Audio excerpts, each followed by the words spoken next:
আসসালামু আলাইকুম। আমরা সবসময় জীবনের একটা সঠিক মানুষের আশায় থাকি যে আমার পরিবারে, আমার জীবনে, কর্মক্ষেত্রে, সমাজে নিজের খেলার সাথী হিসেবে, নিজের লাইফ পার্টনারকে আমরা সবসময় সঠিক মানুষ হিসেবে দেখতে চাই।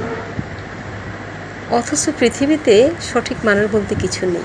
একজন মানুষকে আমরা যে সকল গুণাবলী বা বৈশিষ্ট্যের কারণে সঠিক মানুষ বলে আশা করি, কোনো মানুষকে আমরা যে গুণের কারণে আমরা তাকে সঠিক মানুষ হিসেবে দাবি করতে পারি, বা আমরা অন্যের কাছে যে গুণগুলো আমার জন্য আশা করি, সেই সব বৈশিষ্ট্যগুলো আমরা যদি নিজের কাছে ধারণ করতে পারি, নিজেই সেই গুণগুলোর অধিকারী হতে পারি, সর্বোপরি একজন যত্নশীল এবং দায়িত্বশীল মানুষ হিসাবে নিজেকে তৈরি করে নিতে পারি, তখন আসলে যেখানেই থাকি না কেন সবাই সঠিক হবে, সব মানুষকেই তখন সঠিক বলে মনে হবে।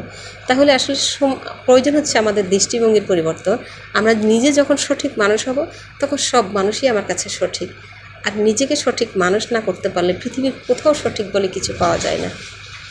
দিন শেষে আমাদের শুধু একটাই কাজ, আমরা নিজেকে কেমন মানুষ হিসেবে তৈরি করছি, অন্যের কাছে গ্রহণযোগ্য, অন্যের কাছে সঠিক, সেটাই একমাত্র দেখার বিষয়। সবাই ভালো থাকবে।